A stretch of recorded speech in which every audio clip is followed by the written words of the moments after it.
ഈശോ മിശിഹായ്ക്ക് സ്തുതിയായിരിക്കട്ടെ. പ്രിയപ്പെട്ട സഹോദരങ്ങളെ, ഞാൻ ഷിബു ജെയിംസ്. സാ മീഡിയ എന്ന നമ്മുടെ യൂട്യൂബ് ചാനലിലേക്ക് എല്ലാ സുഹൃത്തുക്കൾക്കും സ്വാഗതം. 2024 ലോഗോസിന്റെ പഠനമാണ് ഈ ചാനലിലൂടെ നടത്തപ്പെടുന്നത്. 2024 ലോഗോസിന് 4 പുസ്തകങ്ങളിൽ നിന്നായി 32 അധ്യായങ്ങളാണ് നമുക്ക് പഠിക്കാനുള്ളത്. ന്യായാധിപന്മാർ 1 മുതൽ 10 വരെ അധ്യായങ്ങളിൽ നിന്നും മുഴുവൻ ചോദ്യോത്തരങ്ങളും അടങ്ങുന്ന 3 വീഡിയോസ് ചെയ്യുകയാണ്. ഓരോ വീഡിയോയിൽ 300 ചോദ്യങ്ങൾ വീതം, ആകെ 900 ചോദ്യങ്ങളാണ്. 300 വീതമുള്ള 2 വീഡിയോസ് ചെയ്തു കഴിഞ്ഞു. ഇത് അവസാനത്തെ 300 ചോദ്യങ്ങളാണ്. പ്രഭാഷകൻ ലൂക്ക, 2 കോറിന്തോസ്, ഈ ഭാഗങ്ങളിൽ നിന്നും ഇതുപോലെ മുഴുവൻ ചോദ്യോത്തരങ്ങളും അടങ്ങുന്ന വീഡിയോസ് തുടർന്നു വരുന്ന ദിവസങ്ങളിൽ ചെയ്യുകയാണ്.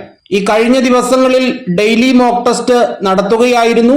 അതിന്റെ അവസാന ഭാഗം എന്നോണം 4 പുസ്തകങ്ങളിൽ നിന്നും 50 മാർക്ക് വീതമുള്ള 4 മോക്ക് ടെസ്റ്റും 4 ഭാഗങ്ങളും ഉൾപ്പെടുത്തി 100 മാർക്കിന്റെ 3 മോക്ക് ടെസ്റ്റും, അങ്ങനെ 7 മോക്ക് ടെസ്റ്റുകൾ കൂടി ഈ വരുന്ന ദിവസങ്ങളിൽ നടത്തുകയാണ്. സെപ്റ്റംബർ 7 മുതൽ 25 വരെയുള്ള ദിവസങ്ങളിലായിട്ടാണ് ഈ 7 മോക്ക് ടെസ്റ്റുകൾ നടത്തുന്നത്. ഇതിൽ അവസാനത്തെ 100 മാർക്കിന്റെ 3 മോക്ക് ടെസ്റ്റുകളിൽ ഏറ്റവും കൂടുതൽ മാർക്ക് കരസ്ഥമാക്കുന്ന ആദ്യത്തെ 10 പേർക്ക് 3000, 2000, 1000, 500 എന്ന ക്രമത്തിൽ ക്യാഷ് പ്രൈസും നൽകുന്നുണ്ട്. ഇതിൽ പങ്കെടുക്കുന്നതിന് 100 രൂപയാണ് രജിസ്ട്രേഷൻ ഫീസ്. ഡെയിലി മോക്ക് ടെസ്റ്റിൽ പങ്കെടുത്തവർക്ക് പ്രത്യേകിച്ച് രജിസ്ട്രേഷൻ ഫീസ് ഒന്നും അടയ്ക്കാതെ തന്നെ ഇതിന്റെ ഭാഗമാകാൻ സാധിക്കും. അതോടൊപ്പം 4000-ഓളം ചോദ്യോത്തരങ്ങൾ അടങ്ങുന്ന PDF ആവശ്യമുള്ളവർക്ക് നൽകുന്നുണ്ട്. 200 രൂപയാണ് അതിന്റെ ഫീസ്. ആവശ്യമുള്ളവർ സ്ക്രീനിൽ കാണുന്ന ഗൂഗിൾ പേ നമ്പറിൽ പേയ്മെന്റ് അടച്ച ശേഷം സ്ക്രീൻഷോട്ട് ആ നമ്പറിൽ തന്നെ വാട്സപ്പ് ചെയ്യേണ്ടതാണ്. ചോദ്യോത്തരങ്ങളിലേക്ക് കടക്കാം. 601-ാമത്തെ ചോദ്യം: താവളത്തിനു ചുറ്റും ഓരോരുത്തരും താന്താങ്ങളുടെ സ്ഥാനങ്ങളിൽ നിന്നപ്പോൾ ശത്രുസേന ചെയ്തത് എന്തെല്ലാം? ശത്രുസേന ഓടിപ്പോയി. അവർ നിലവിളിച്ചുകൊണ്ട് ഓടി രക്ഷപ്പെട്ടു. 602 ശത്രുസേന എന്തു ചെയ്തുകൊണ്ടാണ് ഓടിപ്പോയത്? നിലവിളിച്ചുകൊണ്ട്. 603 ആ 300 കാഹളങ്ങൾ മുഴങ്ങിയപ്പോൾ എന്തു ചെയ്യാനാണ് കർത്താവ് പാളയത്തിലെ ഭടന്മാരെ പ്രേരിപ്പിച്ചത്? തന്റെ കൂട്ടുകാരനെയും സഹയോദ്ധാവിനെയും വാൾ കൊണ്ട് വെട്ടാൻ. 604 ആരെ വാൾ കൊണ്ട് വെട്ടാനാണ് ഭടന്മാരെ പ്രേരിപ്പിച്ചത്? തന്റെ കൂട്ടുകാരനെയും സഹയോദ്ധാക്കളെയും. 605 തന്റെ കൂട്ടുകാരനെയും സഹയോദ്ധാക്കളെയും വാൾ കൊണ്ട് വെട്ടാൻ കർത്താവ് പാളയത്തിലെ ഭടന്മാരെ പ്രേരിപ്പിച്ചത് എപ്പോൾ? ആ 300 കാഹളങ്ങൾ മുഴങ്ങിയപ്പോൾ. 606 പട്ടാളം എന്ത് ലക്ഷ്യമാക്കിയാണ് ഓടിയത്? സെരേറ ലക്ഷ്യമാക്കി. 607 പട്ടാളം സെരേറ ലക്ഷ്യമാക്കി എവിടെ വരെ എല്ലാമാണ് ഓടിയത്? ബത്ഷിത്ത വരെയും തബാത്തിൽ കൂടി അബൽ മെഹോലയുടെ അതിരുവരെയും. 608 പട്ടാളം സെരേറ ലക്ഷ്യമാക്കി ഏതിന്റെ അതിരുവരെയാണ് ഓടിയത്? അബൽ മെഹോലയുടെ അതിരുവരെ. 609 പട്ടാളം സെരേറ ലക്ഷ്യമാക്കി അബൽ മെഹോലയുടെ അതിരുവരെയും ഓടിയത് ഏതിലൂടെ? തബാത്തിൽ കൂടി. 610 ആരെല്ലാമാണ് മിദിയാൻകാരെ പിന്തുടർന്നത്? നഫ്താലി, ആഷേർ, മനാസെ ഗോത്രങ്ങളിൽ നിന്നും വിളിച്ചുകൂട്ടിയ ഇസ്രായേൽക്കാർ.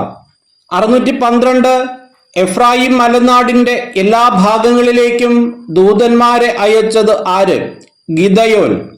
613 ഗിദയോൻ എഫ്രായിം മലനാടിന്റെ എല്ലാ ഭാഗങ്ങളിലേക്കും ദൂതന്മാരെ അയച്ചു പറഞ്ഞതെന്ത്? മിദിയാൻകാർക്കെതിരെ ഇറങ്ങി വരുവിൻ, ബദ്ബാറയും ജോർദാനും വരെയുള്ള ജലാശയങ്ങൾ പിടിച്ചടക്കുവിൻ. 614 എവിടെ വരെയുള്ള ജലാശയങ്ങൾ പിടിച്ചടക്കുവിൻ എന്നാണ് ഗിദയോൻ പറഞ്ഞത്? ബദ്ബാറയും ജോർദാനും വരെയുള്ള. 615 ആരാണ് ഒരുമിച്ച് കൂടി ബദ്ബാറയും ജോർദാനും വരെയുള്ള ജലാശയങ്ങൾ കൈവശമാക്കിയത്? എഫ്രായിംകാർ.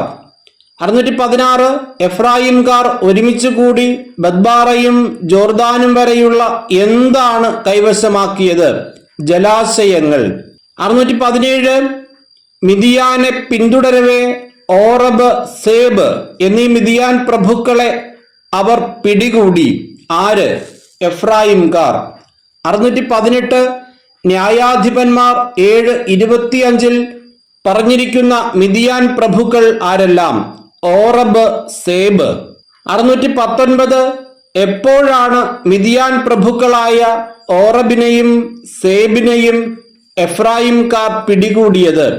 മിദിയാനെ പിന്തുടരവേ. 620 പിടികൂടിയ ഓറബിനെ കൊന്നുകളഞ്ഞത് എവിടെ വച്ച്? ഓറബ് ശിലയിൽ വച്ച്. 621 സെബിനെ കൊന്നുകളഞ്ഞത് എവിടെ വച്ച്? സേബ് മുന്തിരിച്ചക്കിനരികെ വെച്ച്. 622 ഓറബിന്റെയും സേബിന്റെയും തലകൾ അവർ എവിടേക്കാണ് കൊണ്ടുചെന്നത്? ജോർദാന്റെ അക്കരെ ഗിദയോന്റെ അടുത്ത്. 623 ജോർദാന്റെ അക്കരെ ഗിദയോന്റെ അടുത്ത് അവർ കൊണ്ടുചെന്നത് എന്ത്? ഓറബിന്റെയും സേബിന്റെയും തലകൾ. 624 ആര് ഗിദയോനോട് പറഞ്ഞു എന്ന് പറഞ്ഞിട്ടാണ് 8-ാം അധ്യായം ആരംഭിക്കുന്നത്? എഫ്രായിംകാർ. 625 എഫ്രായിംകാർ എന്താണ് ഗിദയോനോട് പറഞ്ഞത്? നീ എന്താണിങ്ങനെ ചെയ്തത്? മിദിയാനോട് യുദ്ധത്തിന് പോയപ്പോൾ ഞങ്ങളെ വിളിക്കാഞ്ഞതെന്ത്? 626 അവർ അവനെ കുറ്റപ്പെടുത്തിയത് എങ്ങനെ? നിഷ്കരുണം. 627 ഗിദയോനെ നിഷ്കരുണം കുറ്റപ്പെടുത്തിയതാര്? എഫ്രായിംകാർ. 628 എവിടുത്തെ കാലപെറുക്കലാണ് അബിയേസറിലെ മുന്തിരിക്കൊയ്ത്തിനേക്കാൾ എത്രയോ മെച്ചം എന്ന് പറഞ്ഞിരിക്കുന്നത്? എഫ്രായിമിലെ. 629 എഫ്രായിമിലെ കാലപ്പെറുക്കൽ എവിടത്തെ മുന്തിരിക്കൊയ്ത്തിനേക്കാൾ മെച്ചമാണ് എന്നാണ് പറഞ്ഞിരിക്കുന്നത്? അബിയേസറിലെ. 630 അബിയേസറിലെ മുന്തിരിക്കൊയ്ത്തിനേക്കാൾ മെച്ചമായുള്ളത് എന്ത്? എഫ്രായിമിലെ കാലപ്പെറുക്കൽ.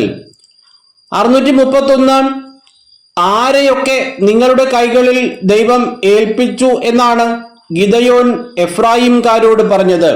മിദിയാൻ പ്രഭുക്കളായ ഓറബിനെയും സേബിനെയും. 632 മിദിയാൻ പ്രഭുക്കൾ ആരെല്ലാം? ഓറബ്, സേബ്. 633 മിദിയാൻ പ്രഭുക്കളായ ഓറബിനെയും സേബിനെയും നിങ്ങളുടെ കയ്യിൽ ഏൽപ്പിച്ചത് ആര്? ദൈവം. 634 നിങ്ങളോട് താരതമ്യം ചെയ്യുമ്പോൾ എനിക്ക് ചെയ്യാൻ കഴിഞ്ഞത് എത്ര നിസ്സാരം! ആര് ആരോട് പറഞ്ഞു? ഗിദയോൻ എഫ്രായിംകാരോട് പറഞ്ഞു. 635 ഇതു കേട്ടപ്പോൾ അവരുടെ കോപം ശമിച്ചു. ആരുടെ? എഫ്രായിംകാരുടെ. 636 എന്തു കേട്ടപ്പോഴാണ് അവരുടെ, അതായത് എഫ്രായിംകാരുടെ കോപം ശമിച്ചത്? നിങ്ങളോട് താരതമ്യം ചെയ്യുമ്പോൾ എനിക്ക് ചെയ്യാൻ കഴിഞ്ഞത് എത്ര നിസ്സാരം എന്ന ഗിദയോന്റെ വാക്കുകൾ കേട്ടപ്പോൾ. 637 നന്നേ ക്ഷീണിച്ചിരുന്നിട്ടും ആരൊക്കെയാണ് ശത്രുക്കളെ പിന്തുടർന്ന് ജോർദാന്റെ മറുകര കടന്നത്? ഗിദയോനും അവനോടൊപ്പം ഉണ്ടായിരുന്ന 300 പേരും. 638 നന്നേ ക്ഷീണിച്ചിരുന്നിട്ടും ഗിദയോനും അവനോടൊപ്പം ഉണ്ടായിരുന്ന 300 പേരും ആരെ പിന്തുടർന്നാണ് ജോർദാന്റെ മറുകര കടന്നത്? ശത്രുക്കളെ. 639 നന്നേ ക്ഷീണിച്ചിരുന്നിട്ടും ഗിദയോനും അവനോടൊപ്പം ഉണ്ടായിരുന്ന 300 പേരും ശത്രുക്കളെ പിന്തുടർന്ന് എവിടെയാണ് കടന്നത്? ജോർദാന്റെ മറുകര. 640 ദയവായി എന്റെ അനുയായികൾക്ക് കുറച്ച് അപ്പം കൊടുക്കുക. ഗിദയോൻ ആരോടാണ് ഇങ്ങനെ പറഞ്ഞത്? സുക്കോത്തിലെ ജനങ്ങളോട്. 641 സുക്കോത്തിലെ ജനങ്ങളോട് ദയവായി എന്റെ അനുയായികൾക്ക് കുറച്ച് അപ്പം കൊടുക്കുവിൻ എന്ന് പറഞ്ഞത് ആര്? ഗിദയോൻ. 642 ആർക്ക് കുറച്ച് അപ്പം കൊടുക്കുവിൻ എന്നാണ് സുക്കോത്തിലെ ജനങ്ങളോട് ഗിദയോൻ പറഞ്ഞത്? എന്റെ അനുയായികൾക്ക്. 643 എന്റെ അനുയായികൾക്ക് എന്തു കൊടുക്കുവിൻ എന്നാണ് ഗിദയോൻ സുക്കോത്തിലെ ജനങ്ങളോട് പറഞ്ഞത്? കുറച്ച് അപ്പം. 644 തന്റെ അനുയായികൾക്ക് കുറച്ച് അപ്പം കൊടുക്കുവിൻ എന്ന് സുക്കോത്തിലെ ജനങ്ങളോട് ഗിദയോൻ പറയുന്നതിന്റെ കാരണമെന്ത്? അവർ, അതായത് അനുയായികൾ, ക്ഷീണിച്ചിരുന്നു. 646 താൻ ആരെ പിന്തുടർന്ന് ആക്രമിക്കാൻ പോവുകയാണ് എന്നാണ് ഗിദയോൻ സുക്കോത്തിലെ ജനങ്ങളോട് പറഞ്ഞത്. മിദിയാൻ രാജാക്കന്മാരായ സേബായെയും സൽമുന്നായെയും.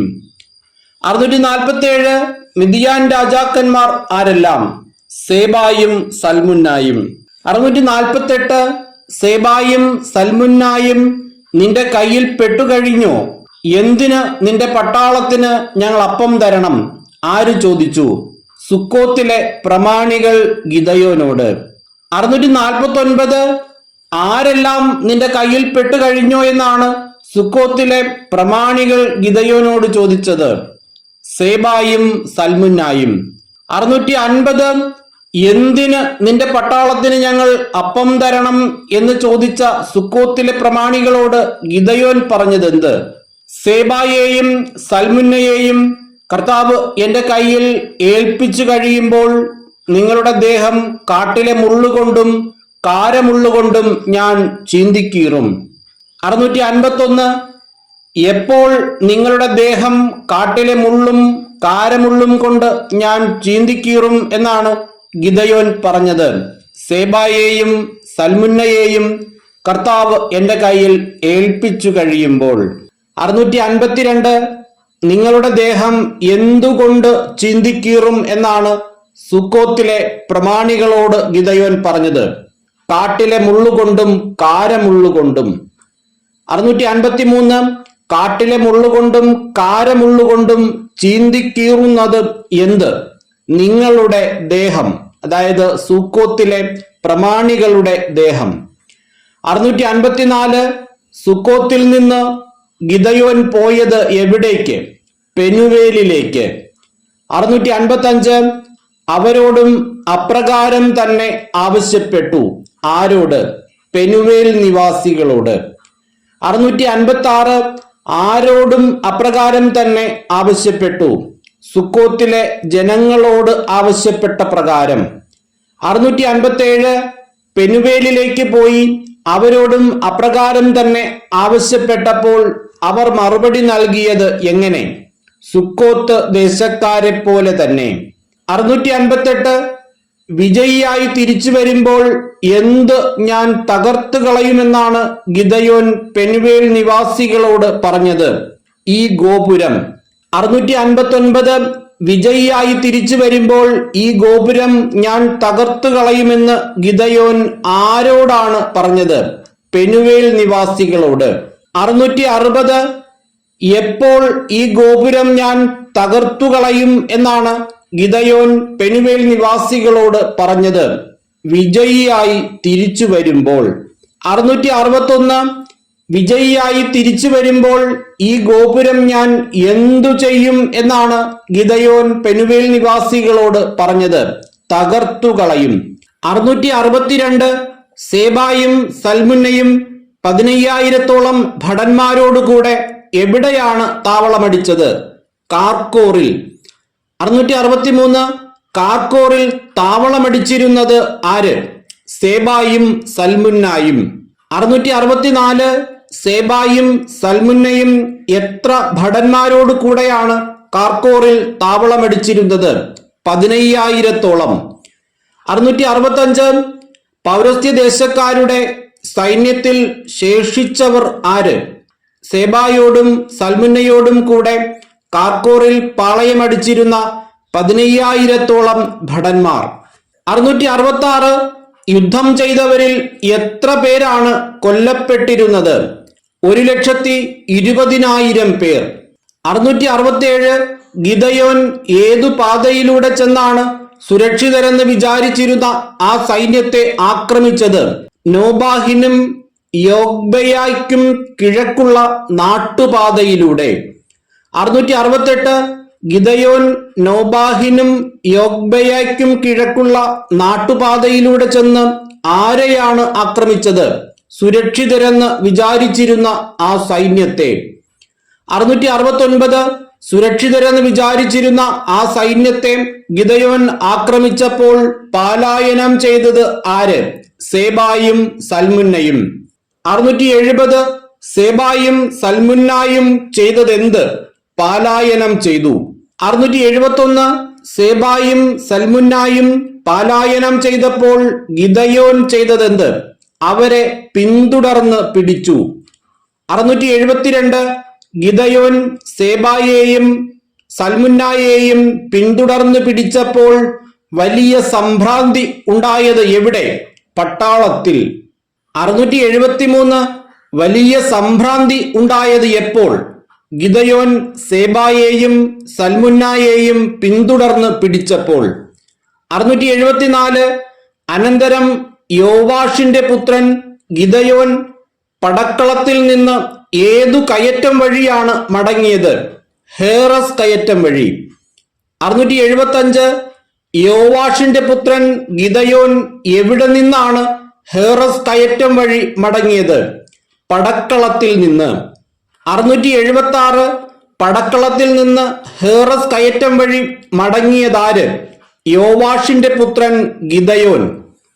677 ഗിദയോൻ പടക്കളത്തിൽ നിന്നും മടങ്ങവേ വഴിയിൽ ആരെയാണ് പിടിച്ചു നിർത്തി ചോദ്യം ചെയ്തത്? സുക്കോത്തുകാരനായ ഒരു ചെറുപ്പക്കാരനെ. 678 സുക്കോത്തുകാരനായ ചെറുപ്പക്കാരനെ എവിടെ പിടിച്ചു നിർത്തിയാണ് ഗിദയോൻ ചോദ്യം ചെയ്തത്? വഴിയിൽ. 679 സുക്കോത്തുകാരനായ ചെറുപ്പക്കാരൻ എഴുതിക്കൊടുത്തത് എന്ത്? പ്രമാണികളും ശ്രേഷ്ഠന്മാരുമായ 77 ആളുകളുടെ പേര്. 680 എങ്ങനെയുള്ള 77 ആളുകളുടെ പേരാണ് സുക്കോത്തുകാരനായ ചെറുപ്പക്കാരൻ ഗിദയോന് എഴുതിക്കൊടുത്തത്? പ്രമാണികളും ശ്രേഷ്ഠന്മാരുമായ. 681 ഗിദയോൻ എവിടത്തെ ജനങ്ങളോടാണ് ഇതാ സേബായും സൽമുന്നായും എന്ന് പറഞ്ഞത്? സുക്കോത്തിൽ ചെന്ന് അവിടുത്തെ ജനങ്ങളോട്. 682 ഗിദയോൻ സുക്കോത്ത് പട്ടണത്തിൽ നിന്നും പിടികൂടിയത് ആരെ? പട്ടണത്തിലെ ശ്രേഷ്ഠന്മാരെ. 683 പട്ടണത്തിൽ നിന്നും പിടികൂടിയ ശ്രേഷ്ഠന്മാരെ ഗിദയോൻ ചെയ്തതെന്ത്? കാട്ടിലെ മുള്ളും കാരമുള്ളും കൊണ്ട് അവരെ പാഠം പഠിപ്പിച്ചു. 684 എന്തെല്ലാം കൊണ്ടാണ് ഗിദയോൻ പട്ടണത്തിലെ ശ്രേഷ്ഠന്മാരെ പാഠം പഠിപ്പിച്ചത്? കാട്ടിലെ മുള്ളും കാരമുള്ളും കൊണ്ട്. 685 അവൻ പട്ടണത്തിലെ ശ്രേഷ്ഠന്മാരെ പിടികൂടി കാട്ടിലെ മുള്ളും കാരമുള്ളും കൊണ്ട് അവരെ പാഠം പഠിപ്പിച്ചു. തുടർന്ന് അവൻ ചെയ്തതെന്ത്? പെനുവേൽ ഗോപുരം തകർത്ത് നഗരവാസികളെ കൊന്നൊടുക്കി. 686 ഗിദയോൻ തകർത്ത ഗോപുരം ഏത്? പെനുവേൽ ഗോപുരം. 687 ഗിദയോൻ പെനുവേൽ ഗോപുരം തകർത്ത് കൊന്നൊടുക്കിയതാരെ? നഗരവാസികളെ. 688 ഗിദയോൻ സേബായോടും സൽമുന്നായോടും ചോദിച്ചതെന്ത്? താബോറിൽ നിങ്ങൾ നിഗ്രഹിച്ചവർ എവിടെ? 689 എവിടെ നിങ്ങൾ നിഗ്രഹിച്ചവർ എവിടെ എന്നാണ് ഗിദയോൻ സേബായോടും സൽമുന്നയോടും ചോദിച്ചത്? താബോറിൽ. 690 താബോറിൽ നിങ്ങൾ നിഗ്രഹിച്ചവർ എവിടെ എന്ന ഗിദയോന്റെ ചോദ്യത്തിന് സേബായും സൽമുന്നായും പറഞ്ഞ മറുപടി എന്ത്? നിന്നെപ്പോലെ തന്നെയായിരുന്നു അവരോരോരുത്തരും. അവർ രാജകുമാരന്മാർക്ക് സദൃശ്യരായിരുന്നു. 691 ആരെപ്പോലെയായിരുന്നു അവരോരോരുത്തരും എന്നാണ് സേബായും സൽമുന്നായും ഗിദയോനോട് പറഞ്ഞത്? നിന്നെപ്പോലെ, അതായത് ഗിദയോനെ പോലെ. 692 അവർ ആർക്ക് സദൃശ്യരായിരുന്നു എന്നാണ് സേബായും സൽമുന്നായും പറഞ്ഞത്? രാജകുമാരന്മാർക്ക്. 693 അവർ, അതായത് താബോറിൽ നിങ്ങൾ നിഗ്രഹിച്ചവർ ആരായിരുന്നു എന്നാണ് ഗിദയോൻ പറഞ്ഞത്? എന്റെ സഹോദരന്മാർ, എന്റെ അമ്മയുടെ പുത്രന്മാർ.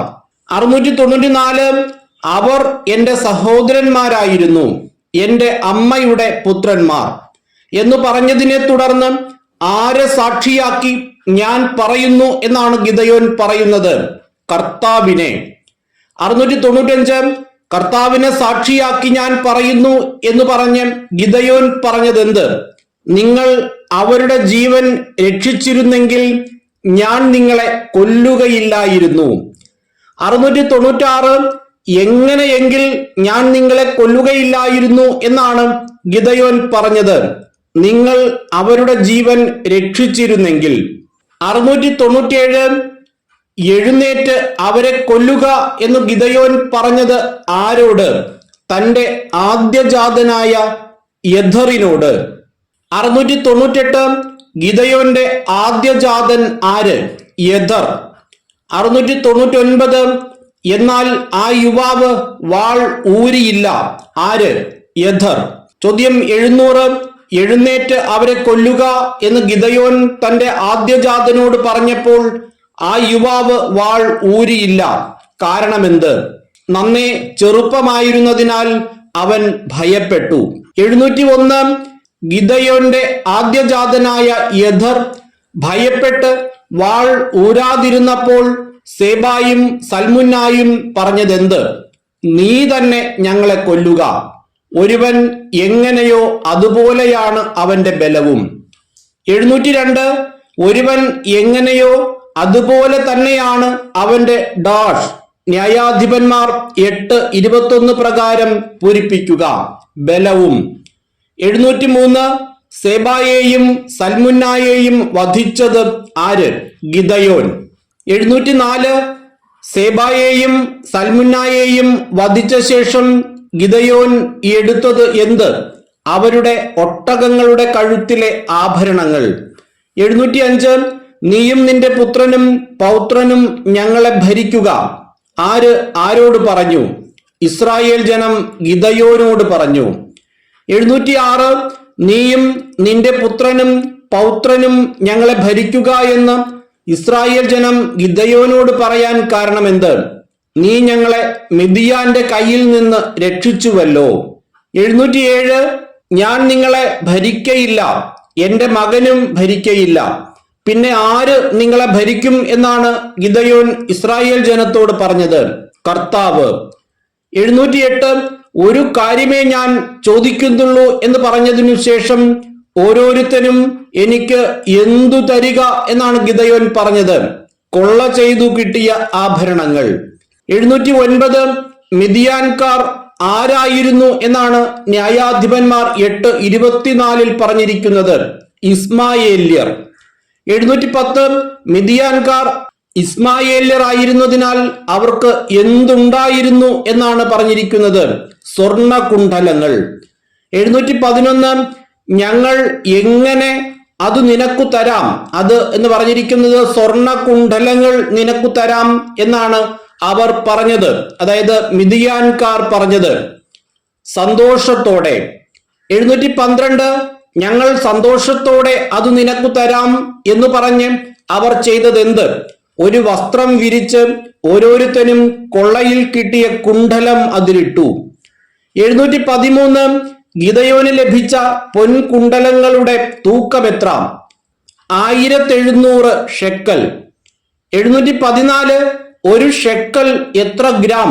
11.4 ഗ്രാം. 715 ഗിദയോന് ലഭിച്ച പൊൻകുണ്ഡലങ്ങൾക്ക് പുറമെ അവന് ലഭിച്ച മറ്റു സാധനങ്ങൾ എന്തെല്ലാം? മിദ്യാൻ രാജാക്കന്മാർ അണിഞ്ഞിരുന്ന കണ്ഠാഭരണം, പതക്കം, ചെങ്കുപ്പായം, ഒട്ടകങ്ങളുടെ കഴുത്തുപട്ട. 716 എന്തിനു പുറമേയാണ് ഗിദയോന് മിദ്യാൻ രാജാക്കന്മാർ അണിഞ്ഞിരുന്ന കണ്ഠാഭരണം, പതക്കം, ചെങ്കുപ്പായം, ഒട്ടകങ്ങളുടെ കഴുത്തുപട്ട എന്നിവ ലഭിച്ചത്? ഗിദയോന് ലഭിച്ച 1700 ഷെക്കൽ തൂക്കം വരുന്ന പൊൻകുണ്ഡലങ്ങൾക്കു പുറമെ. 717 ഗിദയോൻ തനിക്കു ലഭിച്ചവ കൊണ്ട് എന്താണ് നിർമ്മിച്ചത്? ഒരു ഏഫോദ്. 718 ഗിദയോൻ തനിക്ക് ലഭിച്ചവ കൊണ്ട് നിർമ്മിച്ച ഏഫോദ് എവിടെയാണ് സ്ഥാപിച്ചത്? തന്റെ പട്ടണമായ ഓഫ്രായിൽ. 719 ഗിദയോന്റെ പട്ടണം ഏത്? ഓഫ്ര. 720 ഇസ്രായേൽക്കാർ അതിനെ ആരാധിച്ചു. ഏതിനെ? ഗിദയോൻ നിർമ്മിച്ച ഏഫോദിനെ. 721 ഇസ്രായേൽക്കാർ ആരോടാണ് അവിശ്വസ്തത കാണിച്ചത്? കർത്താവിനോട്. 722 ഇസ്രായേൽക്കാർ എങ്ങനെയാണ് കർത്താവിനോട് അവിശ്വസ്തത കാണിച്ചത്? ഗിദയോൻ തനിക്ക് ലഭിച്ചവ കൊണ്ട് ഒരു ഏഫോദ് നിർമ്മിച്ച് തന്റെ പട്ടണമായ ഓഫ്രായിൽ സ്ഥാപിച്ചു. ഇസ്രായേൽക്കാർ അതിനെ ആരാധിച്ചു. അങ്ങനെ അവർ കർത്താവിനോട് അവിശ്വസ്തത കാണിച്ചു. 723 ഇത് ഗിദയോനും കുടുംബത്തിനും കെണിയായി തീർന്നു. ഏത്? ഇസ്രായേൽക്കാർ ഗിദയോൻ നിർമ്മിച്ച ഏഫോദിനെ ആരാധിച്ച് കർത്താവിനോട് അവിശ്വസ്തത കാട്ടിയത്. 724 ഇസ്രായേലിന് കീഴടങ്ങിയത് ആര്? മിദിയാൻ. 725 വീണ്ടും തലയുയർത്താൻ അവർക്ക് കഴിഞ്ഞില്ല. ആർക്ക്? മിദിയാന്. 726 ഗിദയോന്റെ കാലത്ത് എത്ര വർഷം ദേശത്ത് ശാന്തിയുണ്ടായി? 40 വർഷം. 727 യോവാഷിന്റെ മകൻ ജെറുബാൽ മടങ്ങി വന്ന് എവിടെ താമസമാക്കി എന്നാണ് പറഞ്ഞിരിക്കുന്നത്? സ്വന്തം വീട്ടിൽ. 728 ഗിദയോന് എത്ര ഭാര്യമാരുണ്ടായിരുന്നു? അനേകം. ഗിദയോന് അനേകം ഭാര്യമാരിൽ എത്ര പുത്രന്മാർ ജനിച്ചു? 70. ഗിദയോന്റെ പുത്രന്മാരുടെ എണ്ണത്തിൽ ഒരു സംശയം കഴിഞ്ഞ ദിവസം ഒരാൾ എനിക്ക് മെസ്സേജ് ചെയ്തിരുന്നു. അവിടെ പറഞ്ഞിരിക്കുന്നത് ഗിദയോന്റെ പുത്രന്മാരുടെ എണ്ണം എത്ര എന്നതായിരുന്നു ചോദിച്ചത്. ന്യായാധിപന്മാർ 8-ാം അധ്യായത്തിന്റെ 30-ാം വാക്യത്തിൽ ഗിദയോന് അനേകം ഭാര്യമാരുണ്ടായിരുന്നു, അവരിൽ 70 പുത്രന്മാർ ജനിച്ചു എന്ന് പറയുന്നുണ്ട്. ആ ഒരു വാക്യമാണ് ഇവിടെ ചോദ്യമാക്കിയിട്ടുള്ളത്. ഗിദയോന് അനേകം ഭാര്യമാരിൽ 70 പുത്രന്മാർ ഉണ്ടായിരുന്നു. 31-ാമത്തെ വാക്യത്തിൽ പറയുന്നു അവന്, അതായത് ഗിദയോനെയാണ് ജെറുബാൽ എന്നുകൂടി അറിയപ്പെടുന്നത്. ഗിദയോന് ഷെക്കെമിലെ ഉപനാരിയിൽ ഒരു പുത്രനുണ്ടായി, അവന്റെ പേരാണ് അബിമലെക്ക്. അന്നേരം ഗിദയോന്റെ പുത്രന്മാരുടെ എണ്ണം അനേകം ഭാര്യമാരിൽ നിന്നു ജനിച്ച 70 കൂടാതെ ഒരു പുത്രനായിരിക്കാം ഷെക്കെമിലെ ഉപനാരിയിൽ നിന്ന് ജനിച്ച അബിമലെക്ക്. 9-ാം അധ്യായത്തിന്റെ 5-ാം വാക്യത്തിൽ അബിമലെക്ക് കുറെ ചട്ടമ്പികളെ തന്റെ അനുയായികളാക്കുന്നു. അതേ തുടർന്ന് അവരോടൊപ്പം വന്ന് തന്റെ സഹോദരന്മാരും ജെറുബാലിന്റെ മക്കളുമായ 70 പേരെയും ഒരേ കല്ലിൽ വെച്ച് കൊന്നു എന്ന് പറയുന്നു. അതിന്റെ അവസാന ഭാഗത്ത് ഇളയ പുത്രൻ യോത്താം ഒളിച്ചിരുന്നത് കൊണ്ട് രക്ഷപ്പെട്ടു എന്നും പറയുന്നുണ്ട്. 70 പേരെ കൊന്നു എന്നും പറയുന്നു, ഇളയ ആൾ രക്ഷപ്പെട്ടു എന്നും പറയുന്നു. അങ്ങനെയെങ്കിൽ കൊല്ലപ്പെട്ട 70 പേരെ കൂടാതെ ഒരാളാണ് യോത്താം എന്ന് പറയുന്ന രക്ഷപ്പെട്ടയാൾ. ഷെക്കെമിലെ ഉപനാരിയിൽ നിന്ന് ജനിച്ച പുത്രനാണ് അബിമലെക്ക്. അങ്ങനെ നോക്കുമ്പോൾ 72 പുത്രന്മാരാണ് വരുന്നത്. ഈ കാര്യത്തിൽ നിങ്ങളുടെ ധാരണ എന്താണ്? നിങ്ങൾ എന്താണ് മനസ്സിലാക്കിയിട്ടുള്ളത് എന്നത് നിങ്ങൾ കമന്റ് ചെയ്യുക. അതിലെന്തെങ്കിലും കൺഫ്യൂഷൻസ് ഉണ്ടാവുകയാണെങ്കിൽ നമുക്കത് ക്ലിയർ ചെയ്ത് പോകാവുന്നതാണ്. 730-ാമത്തെ ചോദ്യം, ഗിദയോന് എവിടത്തെ ഉപനാരിയിലാണ് ഒരു പുത്രൻ ഉണ്ടായത്? ഷെക്കെമിലെ. 731 ഗിദയോന് ഷെക്കെമിലെ ഉപനാരിയിൽ ഉണ്ടായ പുത്രന് എന്തു പേരാണ് ഇട്ടത്? അബിമലെക്ക്. 732 യോവാഷിന്റെ പുത്രൻ ഗിദയോൻ മരിച്ചത് എങ്ങനെ? വൃദ്ധനായി മരിച്ചു. 733 യോവാഷിന്റെ പുത്രൻ ഗിദയോനെ എവിടെയാണ് സംസ്കരിച്ചത്? അബിയേസർ വംശജരുടെ ഓഫ്രായിൽ പിതാവായ യോവാഷിന്റെ കല്ലറയിൽ. 734 ഗിദയോൻ മരിച്ച ഉടനെ ഇസ്രായേൽ ആരോടാണ് അവിശ്വസ്തത കാട്ടിയത്? കർത്താവിനോട്. 735 ഗിദയോൻ മരിച്ച ഉടനെ ഇസ്രായേൽ കർത്താവിനോട് അവിശ്വസ്തത കാട്ടി ആരെയാണ് തങ്ങളുടെ ദൈവമാക്കിയത്? ബാൽബെറീത്തിനെ. 736 ആരെയാണ് ഇസ്രായേൽ സ്മരിക്കാതിരുന്നത്? ചുറ്റുമുള്ള എല്ലാ ശത്രുക്കളുടെയും കരങ്ങളിൽ നിന്നും തങ്ങളെ വിടുവിച്ച ദൈവമായ കർത്താവിനെ. 737 ആരു ചെയ്ത നന്മയാണ് ഇസ്രായേൽ മറന്നത്? ജെറുബാൽ, അതായത് ഗിദയോൻ. 738 ആരുടെ കുടുംബത്തോടാണ് ഇസ്രായേൽ ഒട്ടും കരുണ കാണിക്കാതിരുന്നത്? ജെറുബാലിന്റെ, ഗിദയോന്റെ കുടുംബത്തോട്. 739 ജെറുബാലിന്റെ കുടുംബത്തോട് ഒട്ടും കരുണ കാണിക്കാതിരുന്നത് ആര്? ഇസ്രായേൽ. 740 ന്യായാധിപന്മാർ 9-ാം അധ്യായത്തിൽ ആകെ എത്ര വാക്യങ്ങളുണ്ട്? 57 വാക്യങ്ങൾ. 741 ന്യായാധിപന്മാർ 9-ാം അധ്യായത്തിന്റെ ഏക തലക്കെട്ട് അബിമലെക്ക്. 742 അബിമലെക്ക് ആരുടെ പുത്രനാണ്? ജെറുബാലിന്റെ. 743 ജെറുബാലിന്റെ പുത്രനായ അബിമലെക്ക് എവിടെ ചെന്നാണ് തന്റെ അമ്മയുടെ ബന്ധുക്കളോടും വംശക്കാരോടും പറഞ്ഞത്? ഷെക്കെമിൽ ചെന്ന്. 744 അബിമലെക്ക് തന്റെ അമ്മയുടെ ബന്ധുക്കളോടും വംശക്കാരോടും പറഞ്ഞത് എന്ത്? നിങ്ങൾ ഷെക്കേം പൗരന്മാരോട് രഹസ്യമായി ചോദിക്കുവിൻ, ജെറുബാലിന്റെ 70 പുത്രന്മാരും കൂടി നിങ്ങളെ ഭരിക്കുന്നതോ ഒരാൾ മാത്രം നിങ്ങളെ ഭരിക്കുന്നതോ? ഏതാണ് നിങ്ങൾക്ക് നല്ലത്?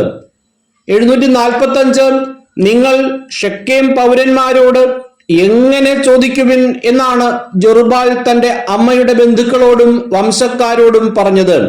രഹസ്യമായി. 746 ഏതാണ് നിങ്ങൾക്ക് നല്ലത്? ഏതു കാര്യത്തെക്കുറിച്ചാണ് ഇങ്ങനെ ചോദിക്കുന്നത്? ജെറുബാലിന്റെ 70 പുത്രന്മാരും കൂടി നിങ്ങളെ ഭരിക്കുന്നതോ ഒരാൾ മാത്രം നിങ്ങളെ ഭരിക്കുന്നതോ? ഏതാണ് നിങ്ങൾക്ക് നല്ലത്? 747 ഏതാണ് നിങ്ങൾക്ക് നല്ലത് എന്ന് ചോദിച്ചതിനെ തുടർന്ന് അബിമലെക്ക് എന്തോർത്തുകൊള്ളുവിൻ എന്നാണ് പറയുന്നത്? ഞാൻ നിങ്ങളുടെ അസ്ഥിയും മാംസവുമാണെന്ന്.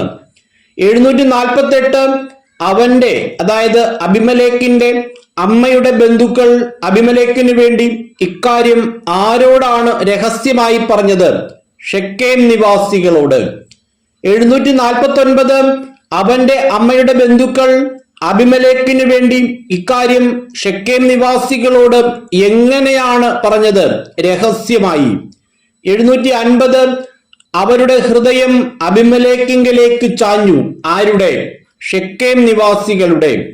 751 ഷെക്കേം നിവാസികളുടെ ഹൃദയം ആരിലേക്കാണ് ചാഞ്ഞത്?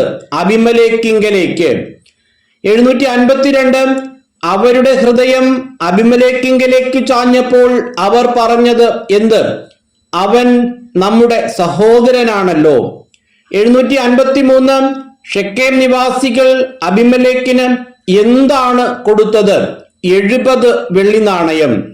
754 ഷെക്കേം നിവാസികൾ അബിമലേക്കിന് 70 വെള്ളി നാണയം കൊടുത്തത് എവിടെ നിന്ന്?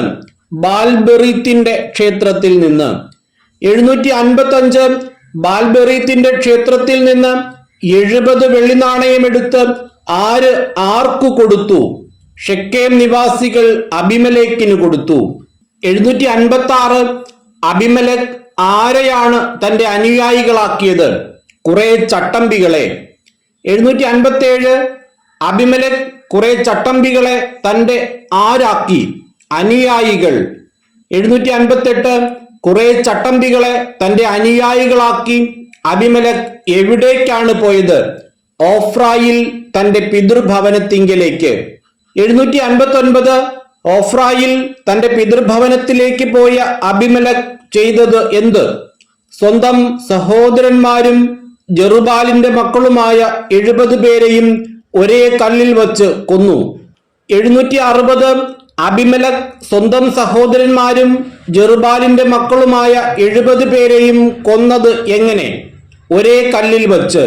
761 അബിമലെക്ക് ജെറുബാലിന്റെ മക്കളും സ്വന്തം സഹോദരന്മാരുമായ 70 പേരെയും ഒരേ കല്ലിൽ വെച്ച് കൊന്നപ്പോൾ ആരാണ് രക്ഷപ്പെട്ടത്? ജെറുബാലിന്റെ ഇളയ പുത്രൻ യോത്താം. അവിടെ വീണ്ടും ഒരു കൺഫ്യൂഷൻ വരുന്നത് 70 പേരെയും കൊന്നു എന്ന് പറയുമ്പോഴും ആ 70 പേരിൽ നിന്നും ഒരാളാണ് യോത്താമെങ്കിൽ രക്ഷപ്പെട്ടത് യോത്താമാണ്. അപ്പോൾ 69 പേരെ ആയിരിക്കാം കൊന്നിട്ടുള്ളത്. അതൊരു കൺഫ്യൂഷനാണ്. അത് നമുക്ക് ഒന്നുകൂടി ക്ലാരിഫൈ ചെയ്യാം. നിങ്ങളുടെ ബോധ്യം എന്താണ് എന്നുള്ളത് നിങ്ങൾ അവിടെ കമന്റ് ചെയ്യുക. 762 ജെറുബാലിന്റെ ഇളയ പുത്രൻ ആര്? യോത്താം. 763 യോത്താം രക്ഷപ്പെട്ടത് എങ്ങനെ? ഒളിച്ചിരുന്നത് കൊണ്ട്. 764 അബിമലെക്കിനെ രാജാവായി വാഴിച്ചതാര്? ഷെക്കെമിലെയും ബത്മില്ലോയിലെയും എല്ലാ പൗരന്മാരും കൂടി. 765 ഷെക്കെമിലെയും ബത്മില്ലോയിലെയും എല്ലാ പൗരന്മാരും കൂടി എവിടെ വെച്ചാണ് അബിമലെക്കിനെ രാജാവായി വാഴിച്ചത്? ഷെക്കെമിലെ സ്തംഭത്തോട് ചേർന്നുള്ള ഓക്കുമരത്തിന്റെ സമീപം വച്ച്. 766 ഷെക്കെമിലെയും ബത്മില്ലോയിലെയും എല്ലാ പൗരന്മാരും കൂടി ഷെക്കെമിലെ സ്തംഭത്തോട് ചേർന്നുള്ള ഓക്കുമരത്തിന്റെ സമീപം വെച്ച് ആരെയാണ് രാജാവായി വാഴിച്ചത്? അബിമലെക്കിനെ. 767 യോത്താം ഇതറിഞ്ഞ് ഗെരിസീം മലയുടെ മുകളിൽ കയറി ഉച്ചത്തിൽ വിളിച്ചു പറഞ്ഞു. എന്ത് അറിഞ്ഞ്? അബിമലെക്കിനെ രാജാവായി വാഴിച്ച കാര്യം. 768 യോത്താം ഇതറിഞ്ഞ് എവിടെ കയറി നിന്നാണ് ഉച്ചത്തിൽ വിളിച്ചു പറഞ്ഞത്? ഗെരിസീം മലയുടെ മുകളിൽ. 769 യോത്താം ഗെരിസീം മലയുടെ മുകളിൽ കയറി നിന്ന് ഉച്ചത്തിൽ വിളിച്ചു പറഞ്ഞതെന്ത്? ഷെക്കേം നിവാസികളെ, ദൈവം നിങ്ങളുടെ പ്രാർത്ഥന കേൾക്കേണ്ടതിന് ഞാൻ പറയുന്നത് ശ്രദ്ധിക്കുവിൻ. 770 യോത്താം ഇതറിഞ്ഞ് എങ്ങനെയാണ് വിളിച്ചു പറഞ്ഞത്? ഉച്ചത്തിൽ. 771 ഒരിക്കൽ വൃക്ഷങ്ങൾ എന്തു ചെയ്യാൻ തീരുമാനിച്ചു എന്നാണ് യോത്താം പറഞ്ഞത്? തങ്ങൾക്ക് ഒരു രാജാവിനെ അഭിഷേകം ചെയ്യാൻ. 772 തങ്ങൾക്ക് ഒരു രാജാവിനെ അഭിഷേകം ചെയ്യാൻ തീരുമാനിച്ച വൃക്ഷങ്ങൾ ഞങ്ങളുടെ മേൽ വാഴുക എന്ന് ആരോടാണ് പറഞ്ഞത്? ഒലിവ് മരത്തോട്. ആദ്യം പറയുന്നത് ഒലിവ് മരത്തോടാണ്. 773 ഞങ്ങളുടെ മേൽ വാഴുക എന്ന് പറഞ്ഞ വൃക്ഷങ്ങളോട് ഒലിവ് മരം പറഞ്ഞതെന്ത്? ദേവന്മാരെയും മനുഷ്യരെയും ഒന്നുപോലെ ബഹുമാന്യരാക്കുന്ന എന്റെ എണ്ണ മറന്ന് വൃക്ഷങ്ങളുടെ മേൽ വാഴുവാൻ ഞാൻ പോകണമെന്നോ? 774 ദേവന്മാരെയും മനുഷ്യരെയും ഒന്നുപോലെ ബഹുമാന്യരാക്കുന്ന എണ്ണ മറന്ന് ഞാൻ വൃക്ഷങ്ങളുടെ മേൽ വാഴുവാൻ പോകണമെന്നോ? ഇപ്രകാരം പറഞ്ഞതാര്? ഒലിവ് മരം. 775 വൃക്ഷങ്ങൾ രണ്ടാമതായി ഏതു മരത്തോടാണ് നീ വന്ന് ഞങ്ങളെ ഭരിക്കുക എന്ന് പറഞ്ഞത്? അത്തിമരത്തോട്. 776 വൃക്ഷങ്ങൾ അത്തിമരത്തോട് പറഞ്ഞതെന്ത്? നീ വന്ന് ഞങ്ങളെ ഭരിക്കുക. 777 നീ വന്ന് ഞങ്ങളെ ഭരിക്കുക എന്ന് വൃക്ഷങ്ങൾ അത്തിമരത്തോട് പറഞ്ഞപ്പോൾ അത്തിമരം അവരോട് പറഞ്ഞതെന്ത്? രുചിയേറിയ എന്റെ പഴം ഉപേക്ഷിച്ച് ഞാൻ വൃക്ഷങ്ങളുടെ മേൽ വാഴുവാൻ പോകണമെന്നോ? 778 വൃക്ഷങ്ങൾ മൂന്നാമതായി ആരോടാണ് നീ വന്ന് ഞങ്ങളുടെ മേൽ വാഴുക എന്ന് പറഞ്ഞത്? മുന്തിരിയോട്. 779 വൃക്ഷങ്ങൾ മുന്തിരിയോട് പറഞ്ഞതെന്ത്? നീ വന്ന് ഞങ്ങളുടെ മേൽ വാഴുക. 780 നീ വന്ന് ഞങ്ങളുടെ മേൽ വാഴുക എന്ന് മുന്തിരിയോട് പറഞ്ഞപ്പോൾ വൃക്ഷങ്ങളോട് മുന്തിരി പറഞ്ഞതെന്ത്? ദേവന്മാരെയും മനുഷ്യരെയും സന്തോഷിപ്പിക്കുന്ന എന്റെ വീഞ്ഞ് ഉപേക്ഷിച്ച് വൃക്ഷങ്ങളുടെ മേൽ വാഴുവാൻ ഞാൻ പോകണമെന്നോ? 781 ദേവന്മാരെയും മനുഷ്യരെയും ഒന്നുപോലെ ബഹുമാന്യരാക്കുന്ന എണ്ണ ഉള്ളത് ഏതു മരത്തിനാണ്? ഒലിവ് മരം. 782 രുചിയേറിയ പഴം ഉള്ള മരമേത്? അത്തിമരം. 783 ദേവന്മാരെയും മനുഷ്യരെയും സന്തോഷിപ്പിക്കുന്ന വീഞ്ഞുള്ളത് ആർക്ക്? മുന്തിരിക്ക്. 784 നാലാമതായി വൃക്ഷങ്ങൾ രാജാവാകാൻ ക്ഷണിച്ചത് ആരെ? മുൾപ്പടർപ്പിനെ. 785 വൃക്ഷങ്ങളെല്ലാം ഒന്നു ചേർന്ന് മുൾപ്പടർപ്പിനോട് പറഞ്ഞതെന്ത്? ഞങ്ങളുടെ മേൽ വാഴുക. 786 നിങ്ങൾ എന്നെ നല്ല മനസ്സോടെയാണ് അഭിഷേകം ചെയ്യുന്നത് എങ്കിൽ എന്ത് ചെയ്യുവിൻ എന്നാണ് മുൾപ്പടർപ്പ് വൃക്ഷങ്ങളോട് പറഞ്ഞത്? എന്റെ തണലിൽ അഭയം തേടുവിൻ. 787 നിങ്ങൾ എന്നെ നല്ല മനസ്സോടെയാണ് അഭിഷേകം ചെയ്യുന്നതെങ്കിൽ എന്റെ തണലിൽ അഭയം തേടുവിൻ. അല്ലാത്ത പക്ഷം മുൾപ്പടർപ്പിൽ നിന്ന് തീയിറങ്ങി എന്തിനെ നശിപ്പിക്കട്ടെ എന്നാണ് മുൾപ്പടർപ്പ് പറഞ്ഞത്? ലെബനോനിലെ ദേവദാരുക്കളെ നശിപ്പിക്കട്ടെ. 788 നിങ്ങൾ എങ്ങനെയാണോ അബിമലേക്കിനെ രാജാവാക്കുന്നത് എന്നാണ് യോത്താം ഷെക്കേം നിവാസികളോട് വിളിച്ചു ചോദിച്ചത്. പരമാർത്ഥ ഹൃദയത്തോടെയാണോ? 789 ആരോടാണ് അവന്റെ പ്രവൃത്തികൾ അർഹിക്കുന്ന വിധമാണോ നിങ്ങൾ പെരുമാറുന്നത് എന്നാണ് യോത്താം ഷെക്കേം നിവാസികളോട് വിളിച്ചു ചോദിച്ചത്, ജെറുബാലിനോടും ഭവനത്തോടും. 790 എന്റെ പിതാവ് നിങ്ങൾക്ക് വേണ്ടി പോരാടി എന്തു ചെയ്തു എന്നാണ് യോത്താം പറഞ്ഞത്. ജീവനെ തൃണവദ്ഗണിച്ച് മിദിയാൻകാരുടെ കയ്യിൽ നിന്നും നിങ്ങളെ വീണ്ടെടുത്തു. 791 എന്റെ പിതാവ് നിങ്ങൾക്ക് വേണ്ടി എന്തു ചെയ്തു എന്നാണ് യോത്താം പറഞ്ഞിരിക്കുന്നത്, പോരാടി. 792 ഇപ്പോൾ നിങ്ങൾ എന്റെ പിതാവിന്റെ കുടുംബത്തിനെതിരായി എന്തു ചെയ്തിരിക്കുന്നു എന്നാണ് യോത്താം പറയുന്നത്, കരമുയർത്തിയിരിക്കുന്നു. 793 എന്റെ പിതാവ് നിങ്ങൾക്ക് വേണ്ടി പോരാടി ജീവനെ തൃണവദ്ഗണിച്ച് ആരുടെ കയ്യിൽ നിന്ന് നിങ്ങളെ വീണ്ടെടുത്തിരിക്കുന്നു എന്നാണ് യോത്താം പറയുന്നത്, മിദിയാൻകാരുടെ. 794 ഒരേ കല്ലിൽ വച്ച് ആരെ വധിച്ചു എന്നാണ് യോത്താം തുടർന്ന് പറയുന്നത്, അവന്റെ 70 പുത്രന്മാരെ. അവന്റെ എന്ന് പറയുമ്പോ ഇവിടെ പറയുന്നത് എന്റെ പിതാവിന്റെ 70 പുത്രന്മാരെ. 795 നിങ്ങൾ അബിമേലെക്കിനെ രാജാവായി വാഴിക്കാൻ കാരണമെന്തെന്നാണ് യോത്താം പറയുന്നത്, നിങ്ങളുടെ ബന്ധുവായതുകൊണ്ട്. 796 നിങ്ങൾ പരമാർത്ഥ ഹൃദയത്തോടെയാണ് ആരോട് പ്രവർത്തിച്ചതെങ്കിൽ അബിമേലെക്കിൽ സന്തോഷിക്കുവിൻ, അവൻ നിങ്ങളിലും സന്തോഷിക്കട്ടെ എന്നാണ് യോത്താം പറഞ്ഞത്, ജെറുബാലിനോടും കുടുംബത്തോടും. 797 നിങ്ങൾ പരമാർത്ഥ ഹൃദയത്തോടെയാണ് ജെറുബാലിനോടും കുടുംബത്തോടും പ്രവർത്തിച്ചതെങ്കിൽ അബിമേലെക്കിൽ സന്തോഷിക്കുവിൻ, അവൻ എന്തു ചെയ്യട്ടെ എന്നാണ് യോത്താം പറയുന്നത്, നിങ്ങളിലും സന്തോഷിക്കട്ടെ. 798 എവിടെ നിന്നും തീയിറങ്ങിയാണ് അബിമേലെക്കിനെയും വിഴുങ്ങട്ടെ എന്ന് പറയുന്നത്, ഷെക്കേമിൽ നിന്നും ബത്മില്ലോയിൽ നിന്നും. 799 യോത്താം ആരെ ഭയന്നാണ് പാലായനം ചെയ്തത്, സഹോദരനായ അബിമേലെക്കിനെ. 800 യോത്താം സഹോദരനായ അബിമേലെക്കിനെ ഭയന്ന് പാലായനം ചെയ്ത് എവിടെ ചെന്നാണ് താമസിച്ചത്, ബേറിൽ. 801 യോത്താം അബിമേലെക്കിനെ ഭയന്ന് ചെയ്തതെന്ത്, പാലായനം. 802 അബിമേലെക്ക് എത്ര വർഷം ഇസ്രായേൽ ഭരിച്ചു, 3 വർഷം. 803 3 വർഷം ഇസ്രായേൽ ഭരിച്ചതാര്, അബിമേലെക്ക്. 804 അബിമേലെക്കിനും ഷെക്കേം നിവാസികൾക്കും ഇടയ്ക്ക് ഒരു ദുരാത്മാവിനെ അയച്ചതാര്, ദൈവം.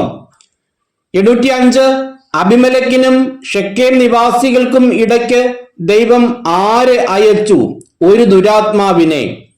806 ആരുടെയെല്ലാം ഇടയ്ക്കാണ് ദൈവം ഒരു ദുരാത്മാവിനെ അയച്ചത്, അബിമേലെക്കിനും ഷെക്കേം നിവാസികൾക്കും. 807 ആരാണ് അബിമേലെക്കിനെ വഞ്ചിച്ചത്, ഷെക്കേം നിവാസികൾ. അവരുടെ രക്തം ഘാതകനായ അബിമേലെക്കിന്റെയും കൂട്ടുനിന്ന ഷെക്കേംകാരുടെയും മേൽ പതിച്ചു, ആരുടെ, ജെറുബാലിന്റെ 70 മക്കളുടെ. 808 ജെറുബാലിന്റെ 70 മക്കളുടെ രക്തം ആരുടെ മേലാണ് പതിച്ചത്, ഘാതകനായ അബിമേലെക്കിന്റെയും കൂട്ടുനിന്ന ഷെക്കേംകാരുടെയും. 809 ഷെക്കേംകാർ മലമുകളിൽ ആർക്കെതിരെയാണ് ആളുകളെ പതിയിരുത്തിയത്, അബിമേലെക്കിനെതിരെ. 810 ആ വഴിയെ കടന്നുപോയ എല്ലാവരെയും കൊള്ളയടിച്ചതാര്, ഷെക്കേംകാർ അബിമേലെക്കിന് എതിരെ പതിയിരുത്തിയ ആളുകൾ. 811 ഷെക്കേംകാർ മലമുകളിൽ അവനെതിരെ ആളുകളെ പതിയിരുത്തിയപ്പോൾ ആ വഴി കടന്നുപോയ എല്ലാവരെയും അവർ കൊള്ളയടിച്ചു, ഇത് ആരറിഞ്ഞു, അബിമേലെക്ക്. 812 ഏബദിന്റെ പുത്രൻ ഗാൽ. 813 ഗാലിന്റെ പിതാവ് ഏബദ്. 814 ഏബദിന്റെ പുത്രനായ ഗാൽ തന്റെ ബന്ധുക്കളുമായി ഷെക്കേമിലേക്ക് നീങ്ങിയപ്പോൾ ആരാണ് അവനിൽ വിശ്വാസം അർപ്പിച്ചത്, ഷെക്കേം നിവാസികൾ. 815 അവർ വയലിൽ നിന്നും മുന്തിരി ശേഖരിച്ച് ചവിട്ടിപ്പിഴിഞ്ഞ് ഉത്സവമാഘോഷിച്ചു, തങ്ങളുടെ ദേവന്റെ ക്ഷേത്രത്തിൽ ചെന്ന് തിന്നുകുടിച്ച് അബിമേലെക്കിനെ ശപിച്ചു, ആര്, ഷെക്കേം നിവാസികൾ. 816 ഷെക്കേം നിവാസികൾ എങ്ങനെയാണ് ഉത്സവം ആഘോഷിച്ചത്, വയലിൽ നിന്നും മുന്തിരി ശേഖരിച്ച് ചവിട്ടിപ്പിഴിഞ്ഞ്.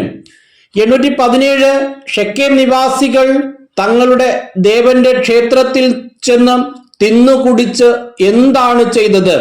അബിമേലെക്കിനെ ശപിച്ചു. 818 ഷെക്കേം നിവാസികൾ എവിടെ ചെന്നാണ് തിന്നുകുടിച്ച് അബിമേലെക്കിനെ ശപിച്ചത്? തങ്ങളുടെ ദേവന്റെ ക്ഷേത്രത്തിൽ. 819 ആരാണ് ഈ അബിമേലെക്ക് എന്ന് ന്യായാധിപന്മാർ 9:28 ചോദിക്കുന്നത് ആര്? ഗാൽ. 820 അബിമേലെക്കിന്റെ കിങ്കരൻ സെബൂൾ. 821 ജെറുബാലിന്റെ പുത്രനും അവന്റെ കിങ്കരനായ സെബൂളും ആരെയാണ് സേവിച്ചത്? ഷെക്കെമിന്റെ പിതാവായ ഹാമോറിന്റെ ആളുകളെ. 822 ഷെക്കെമിന്റെ പിതാവാര്? ഹാമോർ. 823 ഈ ജനം എന്റെ കീഴിലായിരുന്നെങ്കിൽ ഞാൻ അവരെ വകവരുത്തുമായിരുന്നു എന്നാണ് ഗാൽ പറഞ്ഞത് അബിമേലെക്കിനെ. 824 നഗരാധിപനായ സെബൂളിന് കോപം ജ്വലിച്ചത് എപ്പോൾ? ഗാൽ പറഞ്ഞത് കേട്ടപ്പോൾ. 825 ആരാണ് അറുമായിൽ അബിമേലെക്കിന്റെ അടുത്തേക്ക് ദൂതന്മാരെ അയച്ചത്? നഗരാധിപനായ സെബൂൾ. 826 നഗരാധിപനായ സെബൂൾ ആരുടെ അടുത്തേക്കാണ് ദൂതന്മാരെ അയച്ചത്? അബിമേലെക്കിന്റെ. 827 നഗരാധിപനായ സെബൂൾ അബിമേലെക്കിന്റെ അടുത്തേക്ക് ദൂതന്മാരെ അയച്ചപ്പോൾ അവൻ എവിടെയായിരുന്നു? അറുമായിൽ. 828 ആര് ഷെക്കെമിൽ വന്നിരിക്കുന്നു എന്നാണ് സെബൂൾ ദൂതന്മാർ മുഖേന അബിമേലെക്കിനെ അറിയിച്ചത്? ഗാലും അവന്റെ ആളുകളും. 829 ഗാലും അവന്റെ ആളുകളും എന്തു ചെയ്യുന്നു എന്നാണ് സെബൂൾ ദൂതന്മാർ വഴി അബിമേലെക്കിനെ അറിയിച്ചത്? നിനക്കെതിരെ നഗരവാസികളെ ഇളക്കുന്നു. 830 സൈന്യത്തോടുകൂടെ പുറപ്പെട്ട് എപ്പോൾ എവിടെ പതിയിരിക്കുകയെന്നാണ് സെബൂൾ പറയുന്നത്? രാത്രി വയലിൽ പതിയിരിക്കുക. 831 എപ്പോൾ അവസരത്തിനൊത്ത് പ്രവർത്തിക്കുക എന്നാണ് സെബൂൾ നിർദ്ദേശിക്കുന്നത്? ഗാലും സൈന്യവും എതിർക്കുമ്പോൾ. 832 അതിരാവിലെ സൂര്യൻ ഉദിച്ചുയരുമ്പോൾ എഴുന്നേറ്റ് എന്തു ചെയ്യുക എന്നാണ് സെബൂൾ പറയുന്നത്? പട്ടണത്തിൽ പ്രവേശിച്ച് ആക്രമിക്കുക. 833 അബിമേലെക്കും സൈന്യവും എപ്പോഴാണ് ഷെക്കെമിന് എതിരായി 4 ഗണങ്ങളായി പതിയിരുന്നത്? രാത്രിയിൽ. 834 അബിമേലെക്കും സൈന്യവും ഷെക്കെമിന് എതിരായി എത്ര ഗണങ്ങളായാണ് പതിയിരുന്നത്? 4 ഗണങ്ങളായി. 835 നഗര കവാടത്തിന്റെ മുമ്പിൽ നിലയുറപ്പിച്ചതാര്? ഗാൽ. 836 അബിമേലെക്കും സൈന്യവും ഒളിയിടങ്ങളിൽ നിന്ന് എഴുന്നേറ്റത് എപ്പോൾ? ഗാൽ പുറത്തു വന്ന് നഗര കവാടത്തിന്റെ മുമ്പിൽ നിലയുറപ്പിച്ചപ്പോൾ. 837 ഗാൽ ആരെ കണ്ടപ്പോഴാണ് അതാ മലമുകളിൽ നിന്നും ആളുകൾ ഇറങ്ങി വരുന്നു എന്ന് സെബൂളിനോട് പറഞ്ഞത്? അബിമേലെക്കിനെയും സൈന്യത്തെയും. 838 അതാ മലമുകളിൽ നിന്നും ആളുകൾ ഇറങ്ങി വരുന്നു എന്ന് ഗാൽ പറഞ്ഞപ്പോൾ സെബൂൾ പറഞ്ഞ മറുപടി എന്ത്? മലയുടെ നിഴൽ കണ്ട് മനുഷ്യരാണെന്ന് നിനക്ക് തോന്നുകയാണ്. 839 ഗാൽ വീണ്ടും സെബൂളിനോട് പറഞ്ഞത് എന്ത്? അതാ ദേശത്തിന്റെ മധ്യത്തിൽ നിന്നും ആളുകൾ ഇറങ്ങി വരുന്നു. ഒരു കൂട്ടം ആളുകൾ ശകുനക്കാരുടെ ഓക്കുമരത്തിന്റെ ഭാഗത്തു നിന്നും വരുന്നു. 840 മലയുടെ നിഴൽ കണ്ട് എന്തായി ഗാലിന് തോന്നുന്നു എന്നാണ് സെബൂൾ പറഞ്ഞത്? മനുഷ്യരാണെന്ന്. 841 നിന്റെ എന്ത് ഇപ്പോൾ എവിടെ എന്നാണ് ന്യായാധിപന്മാർ 9:38 സെബൂൾ ഗാലിനോട് ചോദിക്കുന്നത്? പൊങ്ങച്ചം. 842 നാം ഡാഷ് അബിമേലെക്ക് ആരെന്ന് നീയല്ലേ ചോദിച്ചത്? ന്യായാധിപന്മാർ 9:38 പ്രകാരം പൂരിപ്പിക്കുക. സേവിക്കാൻ. 843 ഷെക്കേം നിവാസികളുടെ നേതാവായി അബിമേലെക്കിനോട് പോരാടിയത് ആര്? ഗാൽ. 844 അബിമേലെക്ക് പിന്തുടർന്നപ്പോൾ ഗാൽ ചെയ്തതെന്ത്? പലായനം ചെയ്തു. 845 ന്യായാധിപന്മാർ 9:41 പ്രകാരം എവിടം വരെയാണ് അനേകർ മുറിവേറ്റു വീണത്? പട്ടണ കവാടം വരെ. 846 അബിമേലെക്ക് താമസമാക്കിയത് എവിടെ? അറൂമായിൽ. 847 ഗാലിനെയും അവന്റെ ബന്ധുക്കളെയും ഷെക്കെമിൽ താമസിക്കാൻ സമ്മതിക്കാതെ അവിടെ നിന്നും തുരത്തിയതാര്? സെബൂൾ. 848 സെബൂൾ ആരെയാണ് ഷെക്കെമിൽ താമസിക്കാൻ സമ്മതിക്കാതെ അവിടെ നിന്നും തുരത്തിയത്? ഗാലിനെയും അവന്റെ ബന്ധുക്കളെയും. 849 അടുത്ത ദിവസം വയലിലേക്ക് പോയത് ആര്? ജനങ്ങൾ. 850 അടുത്ത ദിവസം ജനങ്ങൾ വയലിലേക്ക് പോയത് അറിഞ്ഞതാര്? അബിമേലെക്ക്. 851 സേനയെ 3 ഗണമായി തിരിച്ച് വയലിൽ പതിയിരുത്തിയ അബിമേലെക്ക് കണ്ടതെന്ത്? പട്ടണത്തിൽ നിന്ന് ആളുകൾ നടന്നു വരുന്നത്. 852 അബിമേലെക്കും അവനോട് കൂടെയുണ്ടായിരുന്ന ഒരു ഗണവും ഓടി എവിടെയാണ് ചെന്നു നിന്നത്? നഗര കവാടത്തിൽ. 853 മറ്റേ 2 ഗണങ്ങൾ ചെയ്തതെന്ത്? വയലിൽ നിന്നവരുടെ അടുത്തേക്ക് പാഞ്ഞു ചെന്ന് അവരെ കൊന്നു. 854 പട്ടണങ്ങളിൽ നിന്നും നടന്നു വന്ന ആളുകളെ കൊന്നതാര്? അബിമേലെക്ക്. 855 വയലിൽ നിന്നവരെ കൊന്നതാര്? മറ്റേ 2 ഗണങ്ങൾ. 856 ആ ദിവസം മുഴുവൻ അവൻ, അതായത് അബിമേലെക്ക്, എന്തിനെതിരെയാണ് യുദ്ധം ചെയ്തത്? പട്ടണത്തിനെതിരെ. 857 അബിമേലെക്ക് പട്ടണം കൈയടക്കിയത് എങ്ങനെ? പട്ടണത്തിനെതിരെ യുദ്ധം ചെയ്ത്. 858 പട്ടണത്തിൽ പാർത്തിരുന്നവരെ കൊന്ന ശേഷം ചെയ്തതെന്തെല്ലാം? പട്ടണം ഇടിച്ചു നിരത്തി ഉപ്പു വിതറി.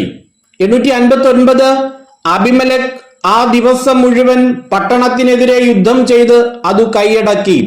അവിടെ പാർത്തിരുന്നവരെ കൊന്ന് പട്ടണം ഇടിച്ചു നിരത്തി. ഉപ്പു വിതറിയ കാര്യം അറിഞ്ഞതാര്? ഷെക്കെമിലെ ഗോപുരവാസികൾ. 860 ഇതു കേട്ടപ്പോൾ ഗോപുരവാസികൾ ചെയ്തതെന്ത്? എൽബെറീത്ത് ക്ഷേത്രത്തിന്റെ കോട്ടയിൽ കടന്നു. 861 ഷെക്കേം ഗോപുരവാസികൾ മുഴുവൻ തടിച്ചു കൂടിയിരുന്നു എന്ന് അറിവ് കിട്ടിയ അബിമേലെക്ക് ചെയ്തതെന്ത്? സൽമോൻ മലയിലേക്ക് പടയാളികളുമായി പോയി. 862 സൽമോൻ മലയിലേക്ക് പടയാളികളുമായി പോയ അബിമേലെക്ക് ചെയ്തതെന്ത്? കോടാലി കൊണ്ട് ഒരു കെട്ട് വിറക് വെട്ടിയെടുത്തു. 863 കോടാലി കൊണ്ട് ഒരു കെട്ട് വിറക് വെട്ടിയെടുത്ത് അത് തോളിലെടുത്ത അബിമേലെക്ക് കൂടെയുള്ളവരോട് പറഞ്ഞതെന്ത്? ഞാൻ ചെയ്തതുപോലെ നിങ്ങളും ചെയ്യുവിൻ. 864 സ്ത്രീകളും പുരുഷന്മാരും ഉൾപ്പെടെ എത്ര ഷെക്കേം ഗോപുര നിവാസികളാണ് കൊല്ലപ്പെട്ടത്? 1000-ഓളം. 865 ന്യായാധിപന്മാർ 9:50 പ്രകാരം പിന്നീട് അബിമേലെക്ക് എവിടേക്ക് പോയാണ് പാളയമടിച്ചത്? തെബേസിലേക്ക്. 866 തെബേസിലേക്ക് ചെന്ന് പാളയമടിച്ച അബിമേലെക്ക് എന്തു ചെയ്തു? തെബേസ് പിടിച്ചടക്കി. 867 ഒരു ബലിഷ്ഠ ഗോപുരം ഉണ്ടായിരുന്നത് എവിടെ? തെബേസ് പട്ടണത്തിൽ. 868 അബിമേലെക്ക് പട്ടണം പിടിച്ചടക്കിയതറിഞ്ഞ് ഓടിച്ചെന്ന് ബലിഷ്ഠ ഗോപുരത്തിൽ കടന്ന് വാതിലടച്ച് ഗോപുരത്തിന്റെ മുകൾ തട്ടിലേക്ക് കയറിയത് ആരെല്ലാം? സ്ത്രീ പുരുഷന്മാരെല്ലാം. 869 എവിടുത്തെ സ്ത്രീ പുരുഷന്മാരെല്ലാമാണ് ബലിഷ്ഠ ഗോപുരത്തിന്റെ മുകൾ തട്ടിലേക്ക് കയറിയത്? തെബേസിലെ. 870 സ്ത്രീ പുരുഷന്മാരെല്ലാം ബലിഷ്ഠ ഗോപുരത്തിൽ അഭയം തേടിയത് അറിഞ്ഞ് അബിമേലെക്ക് ചെയ്തത് എന്തെല്ലാം? ഗോപുരത്തിന് അടുത്തെത്തി അതിനെതിരെ യുദ്ധം ചെയ്തു. ഗോപുരം അഗ്നിക്കിരയാക്കാൻ അതിന്റെ വാതിൽക്കൽ എത്തി. 871 തെബേസിലെ ഗോപുരം അഗ്നിക്കിരയാക്കാൻ അതിന്റെ വാതിൽക്കൽ എത്തിയ അബിമേലെക്കിന് സംഭവിച്ചതെന്ത്? ഒരുവൾ തിരികല്ലിൻ പിള്ളയെറിഞ്ഞ് അബിമേലെക്കിന്റെ തലയോട് ഉടച്ചു. 872 ആരാണ് തിരികല്ലിൻ പിള്ളയെറിഞ്ഞ് അബിമേലെക്കിന്റെ തലയോട് ഉടച്ചത്? ഒരുവൾ. 873 ഒരുവൾ എന്തെറിഞ്ഞാണ് അബിമേലെക്കിന്റെ തലയോട് ഉടച്ചത്? തിരികല്ലിൻ പിള്ള. 874 ആയുധവാഹകനായ യുവാവിനെ ബന്ധപ്പെട്ട് വിളിച്ച് അബിമേലെക്ക് പറഞ്ഞതെന്ത്? ഒരു സ്ത്രീ എന്നെ കൊന്നു എന്ന് എന്നെ കുറിച്ച് പറയാതിരിക്കാൻ നിന്റെ വാൾ ഊരി എന്നെ കൊല്ലുക. 875 എന്ത് എന്നെ കുറിച്ച് പറയാതിരിക്കാൻ നിന്റെ വാളൂരി എന്നെ കൊല്ലുക എന്നാണ് അബിമേലെക്ക് തന്റെ ആയുധവാഹകനായ യുവാവിനോട് പറഞ്ഞത്, ഒരു സ്ത്രീ എന്നെ കൊന്നു എന്ന് പറയാതിരിക്കാൻ. 876 അബിമേലെക്ക് മരിച്ചെന്നു കണ്ടപ്പോൾ ഇസ്രായേൽ ജനം ചെയ്തതെന്ത്? തങ്ങളുടെ വീടുകളിലേക്ക് തിരിച്ചുപോയി. 877 എന്തിനാണ് ദൈവം അബിമേലെക്കിന് തക്ക ശിക്ഷ കൊടുത്തത്? പിതാവിനോട് ചെയ്ത ദ്രോഹത്തിന്. 878 ആരുടെ ശാപമാണ് ഷെക്കേം നിവാസികളുടെ മേൽ പതിച്ചത്? ജെറുബാലിന്റെ പുത്രനായ യോത്താമിന്റെ. 879 ജെറുബാലിന്റെ പുത്രനായ യോത്താമിന്റെ ശാപം ആരുടെ മേലാണ് പതിച്ചത്? ഷെക്കേം നിവാസികളുടെ മേൽ. 880 അബിമേലെക്കിനു ശേഷം ഇസ്രായേലിനെ രക്ഷിക്കാൻ നിയുക്തനായത് ആര്? തോല. 881 അബിമേലെക്കിനു ശേഷം ആരെ രക്ഷിക്കാനാണ് തോല നിയുക്തനായത്? ഇസ്രായേലിനെ. 882 തോലയുടെ പിതാവ് പൂവ. 883 പൂവായുടെ പിതാവ് ദോദോ. 884 തോലായുടെ ഗോത്രം ഇസാക്കർ. 885 തോല ജീവിച്ചിരുന്നത് എവിടെ? എഫ്രായിം മലനാട്ടിലെ ഷാമീറിൽ. 886 തോല മരിച്ച് അടക്കപ്പെട്ടത് എവിടെ? എഫ്രായിം മലനാട്ടിലെ ഷാമീറിൽ. 887 23 വർഷം ഇസ്രായേലിനെ നയിച്ച ന്യായാധിപൻ ആര്? തോല. 888 തോലായെ തുടർന്ന് വന്ന ന്യായാധിപൻ ആര്? ഗിലയാദുകാരനായ ജായീർ. 889 ജായീർ എവിടുത്തുകാരനായിരുന്നു? ഗിലയാദ്. അവിടെ തോലായുടെ പിൻഗാമി ആര് എന്ന് ചോദിച്ചാൽ ജായീർ എന്ന് പറയാം. ജായീറിന്റെ മുൻഗാമി ആര് എന്ന് ചോദിച്ചാൽ തോല എന്ന് പറയാം. ഏതു രീതിയിൽ വേണമെങ്കിലും ചോദ്യം ചോദിക്കാം. ചോദ്യം എന്താണെന്ന് വളരെ കൃത്യമായി മനസ്സിലാക്കിയതിനു ശേഷം മാത്രമേ ഉത്തരം എഴുതാവൂ. പലപ്പോഴും നമുക്ക് വളരെ ലളിതമായ ചോദ്യങ്ങൾ പോലും തെറ്റിപ്പോകുന്നത് ചോദ്യം കൃത്യമായി മനസ്സിലാക്കാതെ ഉത്തരം എഴുതുന്നത് കൊണ്ടാണ്. 890 ജായീർ ഇസ്രായേലിൽ എത്ര വർഷം ന്യായപാലനം നടത്തി? 22 വർഷം. 891 ജായീറിന്റെ പുത്രന്മാരുടെ അധീനതയിലുണ്ടായിരുന്ന പട്ടണങ്ങൾ ഇന്നും ഏതു പേരിൽ അറിയപ്പെടുന്നു? ഹാവോത്ത് ജായീർ. 892 ജായീർ മരിച്ച് അടക്കപ്പെട്ടത് എവിടെ? കാമോനിൽ. 893 ഗിലയാദുകാരനായ ന്യായാധിപൻ ആരായിരുന്നു? ജായീർ. 894 കർത്താവിന്റെ മുൻപിൽ വീണ്ടും തിന്മ ചെയ്തത് ആര്? ഇസ്രായേൽ. 895 ന്യായാധിപന്മാർ 10:6 പ്രകാരം ഇസ്രായേൽ ആരെയെല്ലാമാണ് സേവിച്ചത്? ബാൽദേവന്മാരെയും അസ്താർത്തെ ദേവതകളെയും, സിറിയ, സീദോൻ, മൊവാബ്, അമ്മോൻ, ഫിലിസ്ത്യ എന്നിവിടങ്ങളിലെ ദേവന്മാരെയും. 896 ജോർദാൻ കടന്ന് യൂദ, ബെഞ്ചമിൻ, എഫ്രായിം എന്നീ ഗോത്രങ്ങളോട് യുദ്ധം ചെയ്യാൻ വന്നതാര്? അമ്മോന്യർ. 897 ഇസ്രായേൽ വലിയ ക്ലേശം അനുഭവിച്ചത് എപ്പോൾ? അമ്മോന്യർ ജോർദാൻ കടന്ന് യൂദ, ബെഞ്ചമിൻ, എഫ്രായിം ഗോത്രങ്ങളോട് യുദ്ധം ചെയ്യാൻ വന്നപ്പോൾ. 898 ആരിൽ നിന്നെല്ലാം ഞാൻ നിങ്ങളെ രക്ഷിച്ചില്ലേ എന്നാണ് കർത്താവ് ഇസ്രായേൽക്കാരോട് ചോദിക്കുന്നത്? ഈജിപ്തുകാർ, അമോര്യർ, അമ്മോന്യർ, ഫിലിസ്ത്യർ എന്നിവരിൽ നിന്നും. 899 ഞങ്ങൾ എന്തു ചെയ്തു പോയി എന്നാണ് ഇസ്രായേൽ ജനം കർത്താവിനോട് പറയുന്നത്? പാപം. 900 മിസ്പായിൽ താവളമടിച്ചത് ആര്? ഇസ്രായേൽ ജനം. ഇങ്ങനെ 900 ചോദ്യങ്ങളാണ് ന്യായാധിപന്മാരിൽ നിന്ന് തയ്യാറാക്കിയിട്ടുള്ളത്. ഈ വീഡിയോയിൽ 300 ചോദ്യങ്ങളാണ്. 600 ചോദ്യങ്ങൾ 300 വീതമുള്ള 2 വീഡിയോകളായി ചെയ്തിട്ടുണ്ട്. അതിന്റെ രണ്ടിന്റെയും ലിങ്ക് ഡിസ്ക്രിപ്ഷൻ ബോക്സിൽ കൊടുത്തിട്ടുണ്ട്. ലൂക്കായുടെ സുവിശേഷത്തിൽ നിന്ന് ഇതുപോലെ 1000 ചോദ്യങ്ങൾ 3 വീഡിയോയായി ചെയ്യുന്നു. 2 കോറിന്തോസിൽ നിന്ന് 300 ചോദ്യങ്ങൾ 1 വീഡിയോയായി ചെയ്യുന്നു. പ്രഭാഷകനിൽ നിന്നും 600 ചോദ്യങ്ങൾ 2 വീഡിയോയായി ചെയ്യുന്നു. അങ്ങനെ ഏകദേശം 2800ഓളം ചോദ്യങ്ങളാണ് നമുക്ക് പഠിക്കാനുള്ള. 4 ഭാഗങ്ങളിൽ നിന്ന് 32 അധ്യായങ്ങളിൽ നിന്ന് നമുക്ക് ആകെ 2024 ലോഗോസിന് പഠിക്കാനുള്ളത്. ഇത്രയും ചോദ്യങ്ങൾ പഠിച്ചുകൊണ്ട് പരീക്ഷ എഴുതാൻ പോയാൽ ഉറപ്പായും നിങ്ങൾക്ക് 85-90 മാർക്ക് വാങ്ങാൻ കഴിയും. 2800 ചോദ്യങ്ങൾ തന്നെ വ്യത്യസ്തമായ രീതികളിൽ അങ്ങോട്ടും ഇങ്ങോട്ടും തിരിച്ചും മറിച്ചും ചോദിക്കുന്ന തരത്തിൽ 4000-ലധികം ചോദ്യങ്ങൾ തയ്യാറാക്കിയിട്ടുണ്ട്. അതിന്റെ PDF-ന്റെ കാര്യമാണ് ആദ്യ ഭാഗത്ത് പറഞ്ഞിട്ടുള്ളത്. എല്ലാവരും നന്നായി പഠിക്കുക. ലോഗോസ് പരീക്ഷ അല്ലെങ്കിൽ ലോഗോസ് പഠനം എന്നത് ബൈബിൾ പഠിക്കുന്നതിനുള്ള ഒരു ഉപാധി മാത്രമാണ്. ഒരു മത്സരം അല്ലെങ്കിൽ സമ്മാനം വാങ്ങുക, പരീക്ഷ എഴുതി വിജയിക്കുക എന്നതിനേക്കാൾ ഉപരി ബൈബിൾ പഠിക്കുക എന്നതാണ്. അതിന് എല്ലാവർക്കും കഴിയട്ടെ. എല്ലാവരും നന്നായി വചനം പഠിക്കാൻ പരിശ്രമിക്കുക. എല്ലാവർക്കും എല്ലാവിധമായ നന്മകളും അനുഗ്രഹങ്ങളും ഉണ്ടാകട്ടെ എന്ന് ആശംസിച്ചുകൊണ്ട് പ്രാർത്ഥിച്ചുകൊണ്ട് നിർത്തുന്നു. നന്ദി.